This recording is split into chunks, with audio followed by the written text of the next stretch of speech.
Ishomero rya Bugamba Integrated Primary School rikatandika hamusingirwe kandi so mwaka gwa 2034 rishomiremo abantu bamana barimo Ambassador Francis Butagira, Chairman wa District ya Rwampara Richard Omugasho, owabiriho mnyishengero kazi wa Mukono District Peace kusasira muhingirwa hamwe n'abandi bingi.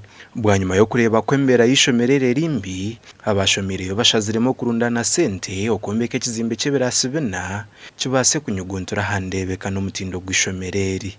Challenges apart from classrooms twine challenge ya seats abo kuba abana no shango bwana butano hard scheme mbwenu twandushaba ko district leadership kuya kubanza haba batungire entebe zona uburyo bwo kubasa kugurura mu y'amashomero entebe nituba to considering ishomero neriye kanisa bakama bishomereri niye kanisa cyacho mu Uganda, but the government comes to aid.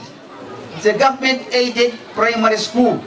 More Musime Asimwe ori umnyishengero kazi wa district ya Rwampara kando birayo mjenyi mukuru asimera abashomiro mu ishomereri ahabo kurundana sente zo kuryombeka haza ogwatiteko mu kiruka cyo kugira ngo transactions zisora ende kukora kushoma wagendo mesho inegara ebyere nyuma ukayamba amashomero nkago agakwire umusingi ugotembeyeho kubo muntu mukuru kandi tonkabebembezi batweta kubaho mukono n'ikitongwa kugira ngo twimukiremo tubahereze mukono no kumanya ngo obwegese bwona aho buba ubutandishiro mu makagito no kumanya ngo ito nkabazire twinomoga go kushomesa twinomoga go kugunjura twinomoga go kunacharinga.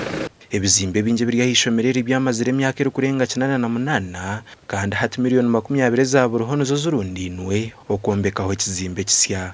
Aha bwa TV West nda Aidan Bataringaya.